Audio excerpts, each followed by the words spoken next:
Welcome. Jean-William Sherrod posted yesterday after the Jeremy Boring interview with Rod Dreher dropped. So far, literally the only pushback I'm seeing about this interview has nothing to do with the content of the interview itself.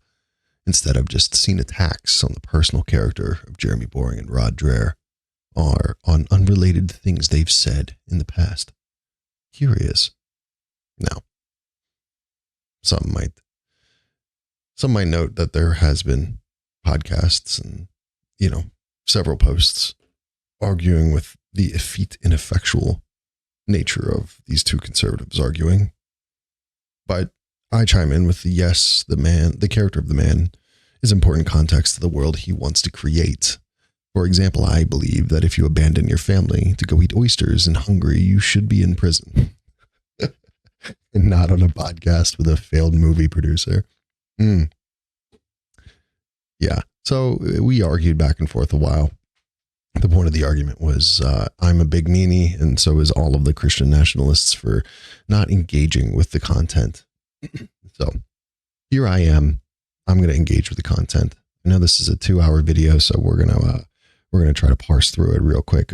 Before we do all that, I do want to give people an introduction to Rod, because I feel like he's kind of an enigmatic character. People do have knee-jerk reactions about him, so I think it's important to kind of just run through it.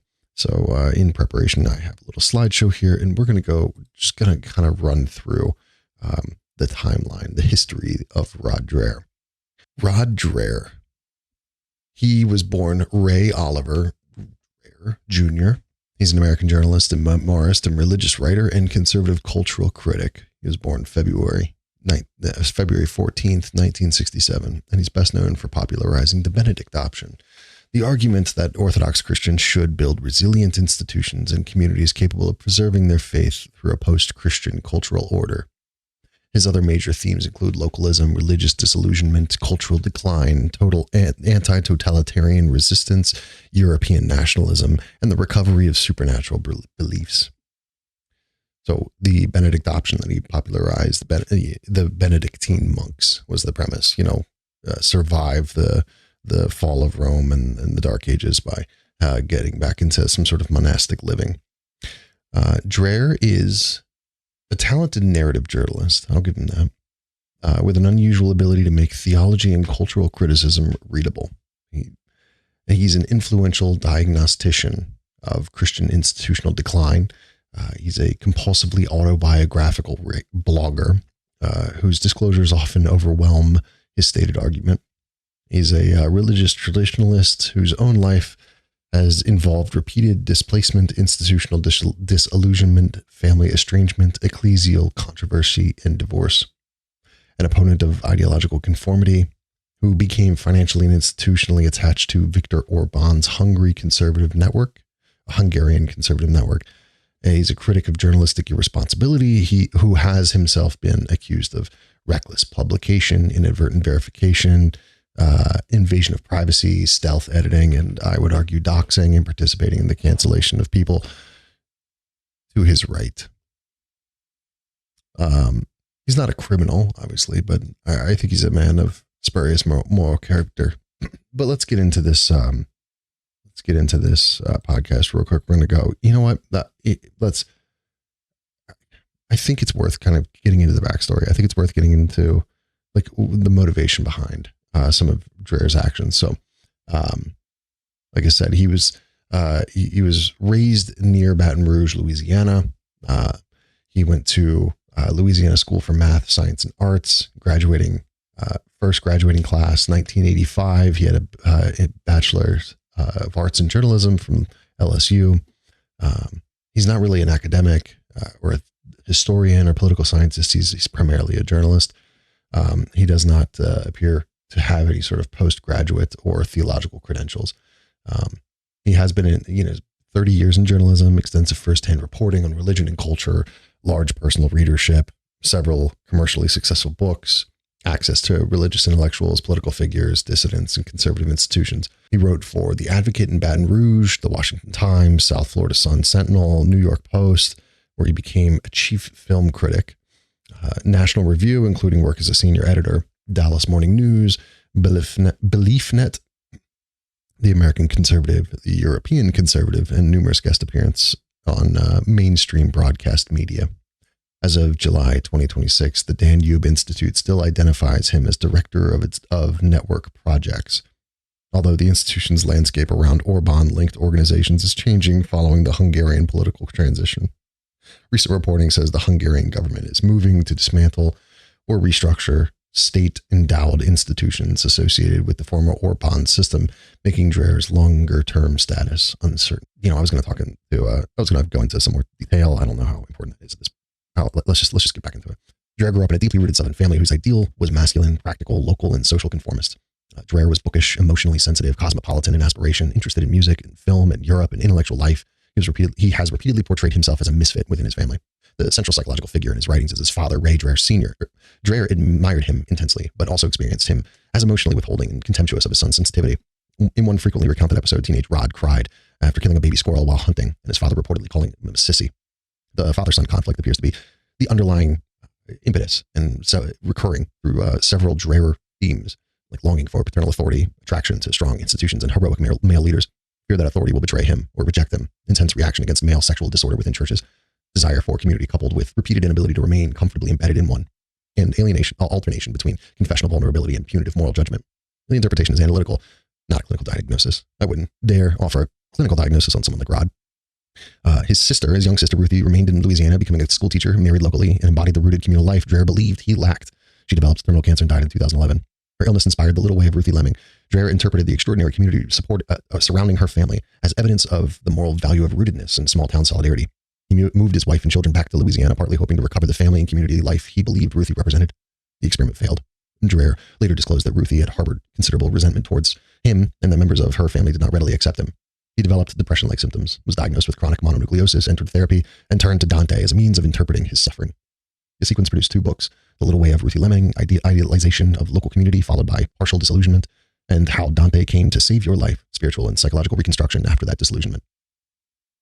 Now in December 2022, well, I don't know, you guys are interested in the rest of this. We can jump right into the video. I think there's some needed context. Hold on. In December 2022, documentary evidence emerged that Dreher's late father belonged to the Ku Klux Klan. During the 1960s, Dreher publicly acknowledged that he had long suspected this, but hoped it was untrue. Reporting indicated that his father was not merely a nominal member, but had held leadership title, the Exalted Cyclops, in the local Klan organization. There's no evidence that Rod Dreher himself belonged to the Klan. The revelation was nevertheless personally devastating because Rod had treated his father as a moral archetype, and he had written extensively about race and Southern identity and order and hierarchy and community. And his father's secret implicated the rooted social order Dreher often romanticized. It reinforced the recurring Dreher narrative of beloved authority concealing grave corruption. To his credit, Dreher did not defend Klan membership after the evidence appeared. He called the discovery terrible and attempted to reassess his father honestly. Now, he grew up nominally a Methodist. Dreher was raised culturally Methodist. That says he was religiously indifferent as a child. Southern religion surrounded him socially without initially gripping him intellectually or spiritually. At approximately 17, Dreher traveled to Europe after his mother won a trip and allowed him to go in her place. At Chartres Cathedral, he experienced what he described as an encounter with transcendent beauty and judgment. And this became a foundational event in his later account of enchantment. At 18, he saw Pope John Paul II in New Orleans and reportedly thought, "She were my dad." The episode is unusually revealing. Catholicism entered his imagination not only as doctrine, but as paternal authority, beauty, hierarchy, civilization, and belonging. After a period of alienation from organized religion, Dreher converted to Roman Catholicism in 1993, at approximately age 26. He became a vigorous Catholic apologist and wrote in Catholic and conservative venues.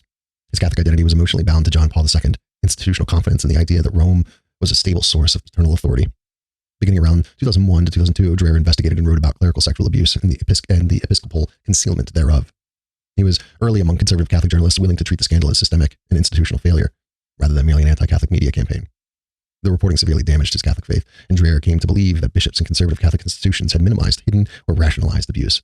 He also emphasized that the role he believed homosexual networks among clergy played in facilitating misconduct and concealment, an interpretation that remains highly controversial because it can conflate adult clerical homosexuality, abuse of post-pubescent males, institutional secrecy, and pedophilia.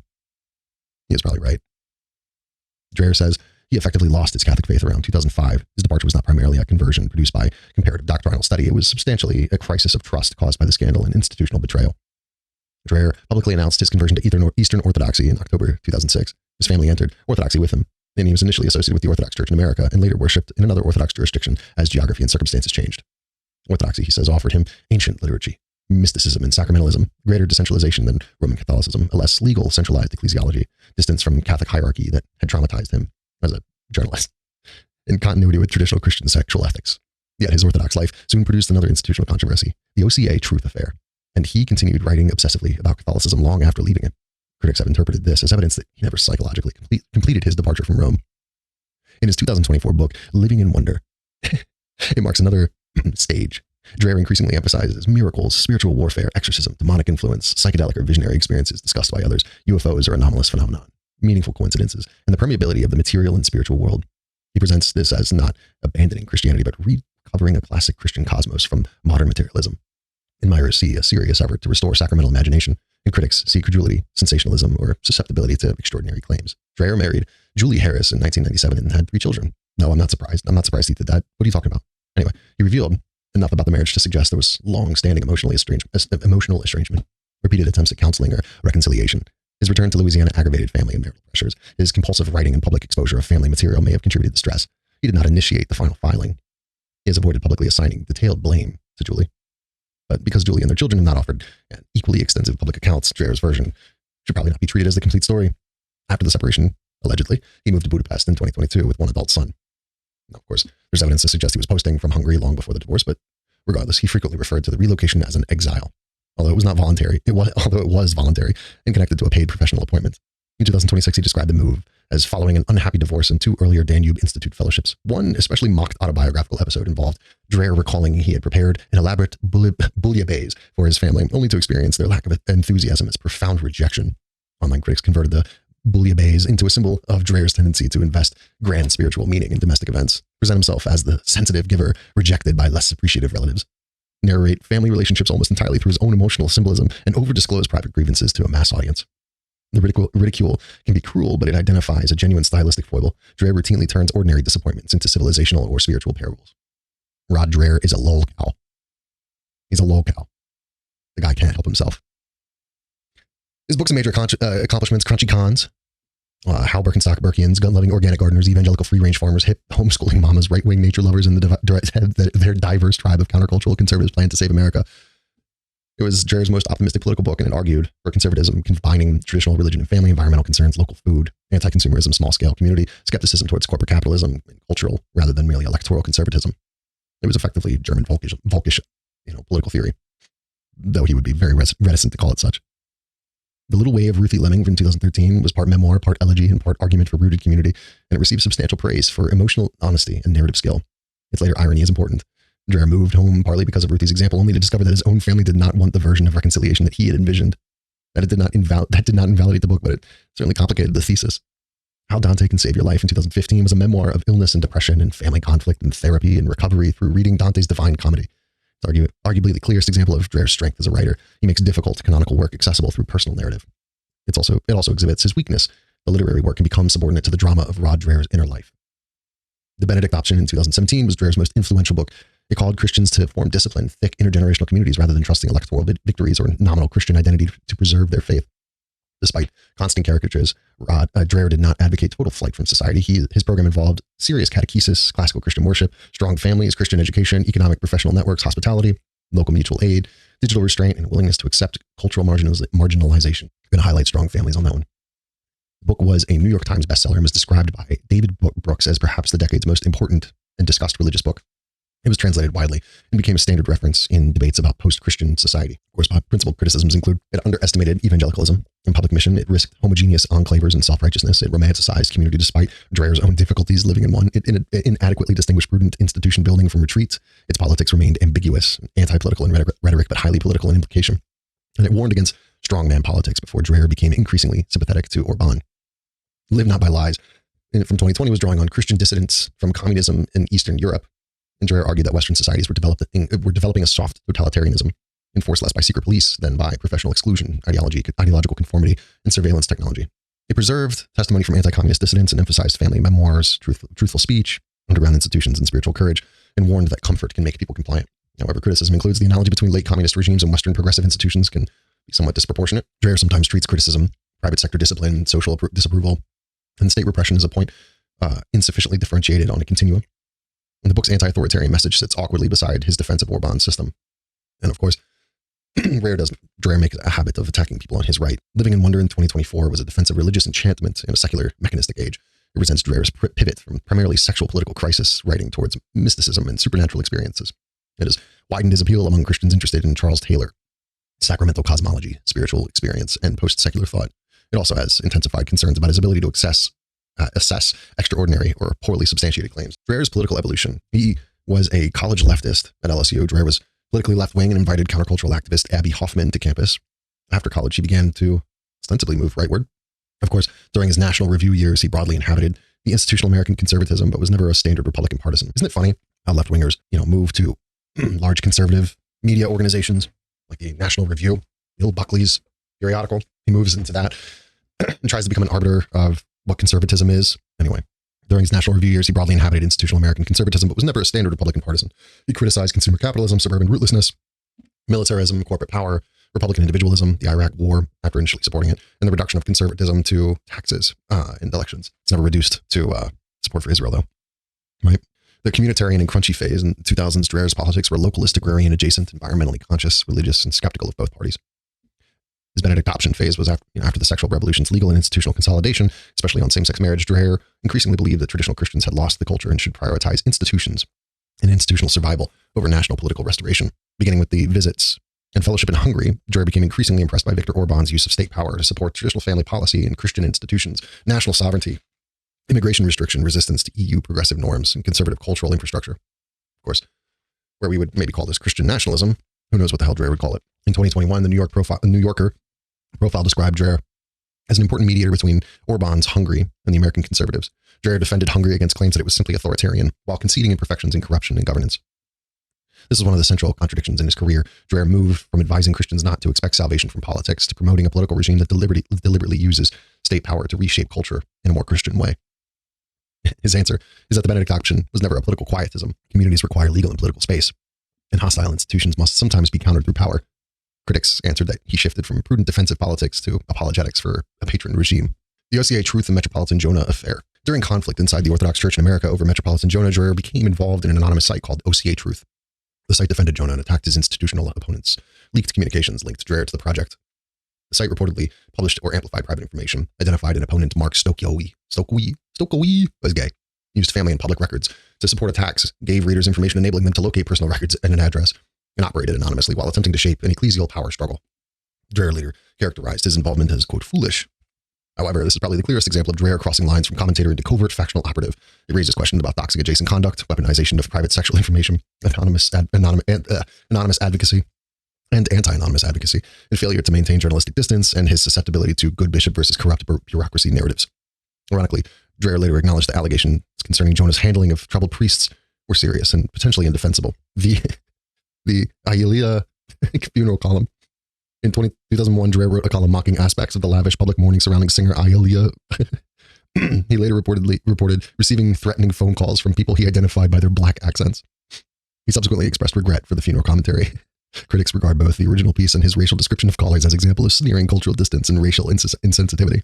In 2014, Dreher wrote tips for not getting shot by cops, emphasizing Michael Brown's law breaking and the social environment, while stating this did not itself justify the shooting. Critics saw the post as victim blaming and as disproportionately attentive to Brown's conduct rather than policing failures. Defenders saw it as an argument against prudence and avoiding dangerous encounters. Right-wingers saw it as dumb. The Tommy Curry controversy of 2017. Dreher publicized decontextualized quotations from Texas A&M professor Tommy Curry that appeared to endorse violence against white people. Curry and supporters argued the remarks concerned historical and theoretical discussions of black self-defense rather than incitement. Dreher did not contact Curry before publishing, and Curry subsequently received racist abuse and threats. Texas A&M president and faculty defended Curry's academic freedom, granting that Curry's rhetoric was provocative. Dreher failed at a basic safeguard to obtain the full context and seek comment, distinguish descriptive academic discussion from advocacy, and anticipate the foreseeable effects of exposing a scholar to outrage a national audience, or to understanding how much the left would circle their academic wagons. This incident supports the criticism that Dreher can publish first when a story confirms his fears and contextualize later, if at all. Or that Dreher might just be a racist. Our guy? Is he our guy? Immigration in the barbarian invasion rhetoric. Dreher has consistently criticized mass immigration into Europe and the US. In 2018, he compared African immigration into Europe as a barbarian invasion. After the 2019 Christchurch Mosque massacre, he condemned the murders and aspects of the killer's ideology, but said the murderers concerned about the declining ethnic European populations reflected legitimate demographic realities. Scholars protested his invitation to speak at the Ramsay Center in Australia. Dreher distinguishes between condemning racial terrorism, acknowledging demographic change, and defending national and civilizational continuity. Critics argue that he repeatedly uses existential and civilizational language that normalizes racial anxieties exploited by extremists, even while rejecting violence. Our guy, he's better described as a civilizational nationalist, an immigration restrictionist, than straightforwardly as a biological race theorist. Nevertheless, his rhetoric has sometimes been racially inflammatory or insufficiently guarded. The Kayla Kenny rainbow cake lawsuit. In January 2020, Dreher published about a 15-year-old Kentucky student, Kayla Kenny, after her Christian school expelled her following images of a rainbow-themed birthday cake. Dreher's articles used private social media materials and anonymous allegations to argue that the cake was not the entire story. Her parents sued the school, the American conservative, Dreher, and related defendants, alleging defamation, invasion of privacy, and emotional distress. According to later reporting, the American conservative settled the relevant defamation litigation out of court. The settlement does not itself prove the truth of the plaintiff's allegations or constitute an admission of liability. However, I've never DM'd a 15-year-old girl on Instagram, so I don't really know how that all goes. Not the best look for a goofy, sensitive old man. Even apart from the contested factual allegations, publications about a minor presented obvious ethical risks, unequal power between a nationally prominent writer and a schoolgirl, reliance on anonymous sources, dissemination of private images, allegations affecting a child's reputation, and insufficient editorial or legal review. This was not merely a Twitter embarrassment, it created real legal exposure for his publication. Exiled. Divorced from his patrons and his wife. At a private session with Viktor Orban and sympathetic foreign commentators, Dreher published remarks he believed were on the record. The remarks included sensitive statements concerning NATO, Russia, and Orban's relationship to Eastern Europe. When Dreher learned the comments were not intended for publication, he changed the post. Critics accused him of altering the wording without adequately transparent correction and of creating a minor diplomatic problem. The episode demonstrated unclear handling of ground rules, excessive eagerness to share privileged access, potential stealth editing, and the dangers of functioning simultaneously as a journalist, ideological ally, institutional employee, and a political networker. Dreher's long-running blog of the American Conservative ended in 2023. Vanity Fair, citing an anonymous source, reporting that the donor who had specifically financed Dreher's six-figure salary had become uncomfortable with the blog's increasingly bizarre and sexually graphic material. It also reported that Dreher had been permitted to publish directly with unusually little editorial or legal oversight. You think? Dreher and the relevant parties did not substantively respond to the report. The report case causes included legal exposure from the Kentucky case, Orban disclosure, obsessive sexual and LGBT-related content, graphic anecdotes, a breakdown in donor confidence, and a sense that the blog had become too weird. Dreher remained associated with the magazine in a more limited edited capacity and moved his daily personal writings to Substack. Dude was too weird.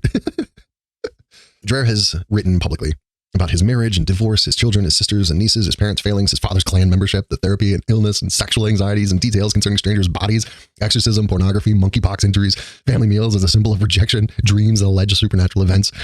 This confessional style creates intimacy with the readers, but it can turn relatives and acquaintances into involuntary characters in this weird Rod Dreher story. The lolcow story of Rod Dreher. In a post concerning circumcision, Dreher recalled childhood boys staring at uncircumcised black classmates' penis and used the phrase primitive root wiener. Oh man. The anecdote became notorious because it combined racial othering, childhood genital observation, unnecessarily graphic detail, and a bizarre lack of editorial inhibition. According to Vanity Fair's sources, the post was one of the moments that alarmed the donor financing his position. Sexual disgust as a recurring journalistic mode. Although Dreher represents himself as a traditional Christian, as defending traditional Christian sexual ethics, critics note his writing frequently dwells on graphic sexual details, particularly involving gay men or transgender subjects. This creates a recognizable cycle. He encounters an extreme sexual anecdote. He reproduces it in lurid detail, expresses horror, treats it as evidence of civilizational collapse. Critics accuse him of prurient fixation. He insists that refusing to describe the matter would conceal reality. It's impossible to infer private motivation reliably, but a literary pattern, the fixation is undeniable. Why you gotta be weird, Rob? Dreher frequently frames events as evidence that Christians are approaching persecution, liberal society is becoming totalitarian. True. Sexual disorders dissolving civilization. True. Technology is abolishing humanity. True. Western Europe faces cultural replacement. Very true. Demonic or spiritual forces operate behind modern ideologies. Some of them, yes. Some warnings have been prescient, especially regarding institutional intolerance and the weakness of nominal Christianity, but the constant state of alarm can be flattened and can flatten distinctions between inconvenience and persecution, corporate pressure and state terror, cultural change and civilizational death, bad policy and totalitarianism, spiritual evil and ordinary human folly. Or you could just be right about all that shit. His recurring cast of characters in the Truman Show-esque ramblings of Rod Dreher He has his father and his second father, Pope John Paul II, his third father, the strong bishops, Metropolitan Jonah, traditional monks and abbots, his fourth father, Viktor Orban, anti-communist dissidents and civilizational statesmen. He often begins with admiration for authoritative male figures who seem to be able to impose order on chaos.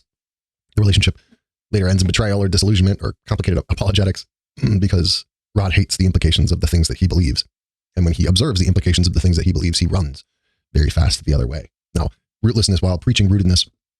Dreher has promoted local community and stability in home and family continuity, thick ecclesial belonging, anti-cosmopolitanism.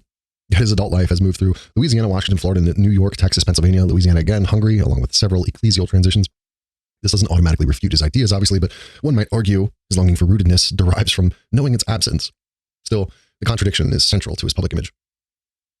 The Benedict option versus the personal outcome. Critics often observe that the public advocate of resilient Christian families and communities experienced estrangement from his family and of origin, failure to return to his home, church controversy, marital breakdown, separation from his children, relocation overseas. Now, it might be unfair to treat divorce or family pain as proof that his religious or political ideas are false or fake or ill-considered. It's fair to ask whether his writing sufficiently acknowledges how difficult his program is to embody, especially for himself, and whether he sometimes substitutes ideological narratives for ordinary relational work, confidential inflation by audience. Dreher is sometimes treated as a theologian or a political theorist. He is neither by formal training, and he is exceptionally productive as a journalist and a synthesizer. His best works, basically stolen from Alistair McIntyre, Charles Taylor, Dante, Vaclav Havel, Alexander Solzhenitsyn, Benedictine spirituality, Eastern European dissidents, and Christian traditionalists. His weakness is that he can convert complex thinkers into dramatic civilizational storylines more quickly than he resolves their internal difficulties. One more thing of note, Dreher completed a fellowship at the Danube Institute and relocated to Budapest in 2022 to work in its conservative international network. He was effectively a Zionist for Hungary, outreach, I guess, trying to connect the American conservative movement with its counterparts in Hungary and be a booster for the Hungarian regime. The institute operated within an ecosystem closely associated with Orban's government and the state-funded Matthias Corvinus Collegium. Investigative reporting cited Le Monde placed Dreher's compensation at nearly $9,000 per month, though the precise present terms are not independently available. The broader criticism is that Orban-linked institutions paid foreign writers and intellectuals to portray Hungary as a model for the Western right. Dreher's defense is essentially he genuinely admires and respects aspects of Hungary, which is based. Western reporting is distorted and ideologically hostile, obviously. Hungary remains electorally competitive. Orban's family, immigration, and Christian policies deserve study. Employment does not negate sincere judgment, and he has occasionally criticized Hungarian corruption and administrative failures. Of course, the conflict remains significant because Dreher has functioned as all of the following: a paid employee, a defender of Orban, a journalist reporting on Hungary, a facilitator of access for American conservatives, promoter of Hungary as a model, and a critic of Western media coverage of his institutional patron. Even without proof that anyone dictated his conclusions, the arrangement compromises the appearance of independence. What I'm wondering is why no one investigated him for a FARA violation. Dreher was initially skeptical of Donald Trump and declined to endorse him in 2016. Over time, Dreher became more willing to view Trump or Trump-aligned politics as imperfect defensive instruments against the progressive institutional power. He was a never-Trumper. Just like everyone in the conservative sphere, everyone in the National Review pipeline, the talkers, never-Trumpers. And then once Trump hits a fever pitch, Trump has power, MAGA is powerful, is influential. Well, we got to capitalize on that moment. He's never fit enthusiastically into the MAGA populism. His temperament's more European, literary, religious, communitarian, floofy, cosmopolitan, continental. His arguments helped create an intellectual bridge between religious conservatives disillusioned with the Republican establishment, post-liberal intellectuals, Hungary-oriented national conservatives, and emerging politics associated with J.D. Vance. Dreher was an intellectual influence on Vance's religious and political development, although claims that Dreher single-handedly converted Vance to Catholicism are vastly overstated. Their relationship is better described as one of meaningful influence within a broader network of Catholic, post-liberal, and conservative thinkers. Of course, I don't think he's going to be asked back to hang out with JD anytime soon after accusing him of being an anti-Semite and enabling anti-Semites. So there's some things that Dreher was right about. Institutional Christianity was weaker than it appeared. Of course, he attributes that to nominal Christianity. Would probably advocate for everyone to abandon Protestantism and evangelicalism, which, fine. But what he fails to grasp is that the weakness is endemic to the conservative ideology as well. It's endemic to any ideology, any program or institution that has no teeth. He was right about sexual anthropology would become institutionally decisive. All the gay and trans and whore indoctrination made its way through education, employment, professional licensing, corporate policy, religious schools, adoption and foster care, speech norms. He advocated conservative politics would not replace formation. He insists that Christians need networks and parallel institutions. And he was right about that. Liberal capitalism can dissolve conservative culture, which I guess, and modern life has spiritual and aesthetic deficit, and that's true. We've become gauche and plain. But that's pretty much the backstory of Rod Dreher. There was one incident that I am more invested in. That's how I encountered him. But in November 2022, online researchers, and by the way, this is right during the heat of Dreher's marital issues, online researchers were trying to establish that Thomas Accord, then headmaster of Sequitur Classical Academy in Baton Rouge, was operating a pseudonymous Twitter account under Tullius Adland. The account was considered by foolish people to be racist and anti-Semitic and misogynist. That ingress squaring up on the lawn. Dreher did not appear to originate the investigation. Others had already assembled circumstantial links between Accord and the account, but Dreher contributed to what he later called just a small bit of information. A small bit of information that proved the identification. He highlighted a photograph posted by the pseudonymous account that appeared to have been taken outside the school building. People connected to the school recognized the location. Now, Accord initially denied controlling the account, but later admitted it was his. Dreher published highly condemnatory coverage of the admission and ridiculed Accord's explanation, and Accord was resigned from his position at the school. Dreher later stated explicitly the revelation ruined Accord professionally. Yeah, and he kind of relished in that fact. Of course, when your own life is spiraling down the tube, when your wife and your kids, all but one of your kids, seems to hate you, maybe you have a little schadenfreude. Maybe you get a little joy out of taking it out on someone else.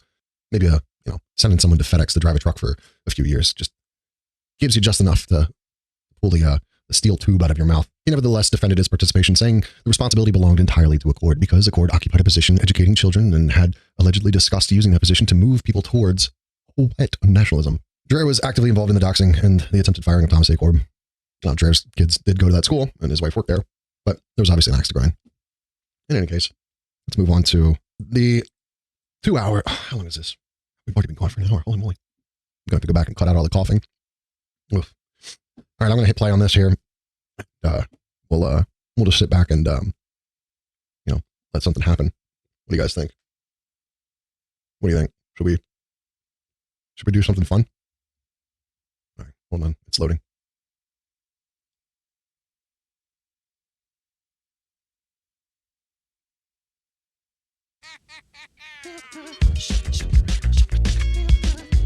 Psych. I ain't reviewing shit. I'm going to sit and watch Jeremy Boring and Rod Dreher for 2 hours. Get the hell out of here, guys. Anyway, for PacaCast, I'm Papa Paca. I need a tagline.